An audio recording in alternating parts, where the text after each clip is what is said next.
Shalom anak-anak, puji Tuhan, tetap bersyukur dan tetap bersukacita. Hari ini Ibu akan membahas materi Aku menyayangi hewan dan tumbuhan di sekitarku dengan tema Allah menciptakan hewan dan tumbuhan. Ya, ayo anak-anak, jangan lupa siapkan Alkitab dan alat tulisnya ya. Jadi makhluk hidup itu ada 3 jenis.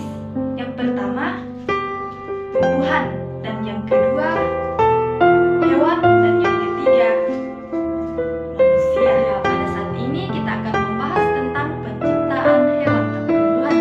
Mari kita membuka kitab Kejadian 1 ayat 30 sampai 31. Ya, silahkan anak-anak membaca dan menyimak Alkitabnya masing-masing ya. Kejadian 1 ayat 30 sampai ayat yang ke-31 berbunyi demikian. Tetapi kepada segala binatang di bumi dan segala burung di udara dan segala binatang yang merayap di bumi yang bernyawa, berikan segala tumbuh-tumbuhan hijau untuk menjadi makanannya. Dan jadilah demikian. Maka Tuhan melihat segala yang dijadikannya itu sungguh amat baik. Jadilah petang dan jadilah pagi, itulah hari ke-6. Anak-anak, perhatikan baik-baik ya apa yang Ibu sampaikan. Anak-anak yang dikasihi Tuhan, dalam kisah penciptaan pada hari yang ketiga, Tuhan menciptakan tumbuh-tumbuhan. Ada 2 jenis tumbuh-tumbuhan yang ada di sekitar kita. Ya anak-anak, coba perhatikan gambar ini ya. Pertama, bunga teratai adalah contoh tanaman yang hidup di air dan masih banyak tumbuhan lainnya. Kemudian pohon apel adalah salah satu contoh tanaman yang hidup di daratan. Nah, sekarang anak-anak coba sebutkan contoh hewan yang hidup di air. Ya, betul sekali. Ada berbagai jenis ikan, kepiting, kuda laut, binatang laut, buaya, dan masih banyak lainnya.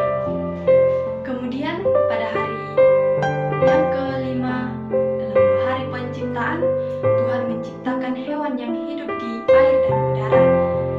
Dan hari yang ke-6 Tuhan menciptakan hewan yang hidup di darat. Nah, sekarang coba perhatikan gambar yang Ibu tampilkan ya.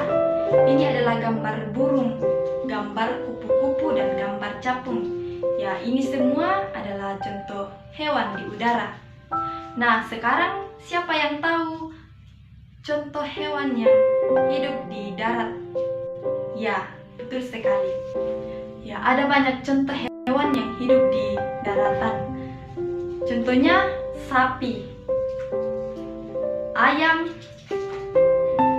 kucing, singa, gajah, dan masih banyak hewan yang hidup di daratan. Anak-anak, Tuhan menciptakan manusia pada hari yang ke-6 pada akhir penciptaan setelah kebutuhan hidup sudah ada. Manusia adalah ciptaan paling mulia dan diberi kuasa atas hewan dan tumbuhan. Manusia bisa menggunakan kuasa dari Tuhan dengan penuh tanggung jawab. Artinya, manusia boleh menggunakan hewan dan tumbuhan sebagai sumber kehidupan, tetapi juga harus menjaga dan merawat kelangsungan hidup hewan dan tumbuhan. Anak-anak, sekarang coba perhatikan gambar ini. Ya, ini adalah gambar nasi. Supaya mendapatkan nasi untuk dimakan manusia, yang harus dilakukan yaitu menanam padi. Yang kedua adalah gambar sayur. Manusia harus menanam sayur untuk dinikmati hasilnya. Kemudian untuk mendapatkan telur dan daging, manusia harus memelihara ayam dan hewan lainnya. Semua hewan dan tumbuhan yang ada di sekitar kita sangat berguna untuk kelangsungan hidup manusia. Oleh karena itu, sudah sepatutnya kita bersyukur karena Tuhan sudah menyediakan hewan dan tumbuhan untuk kelangsungan hidup manusia. Ya anak-anak, demikianlah pembelajaran kita hari ini. Tuhan Yesus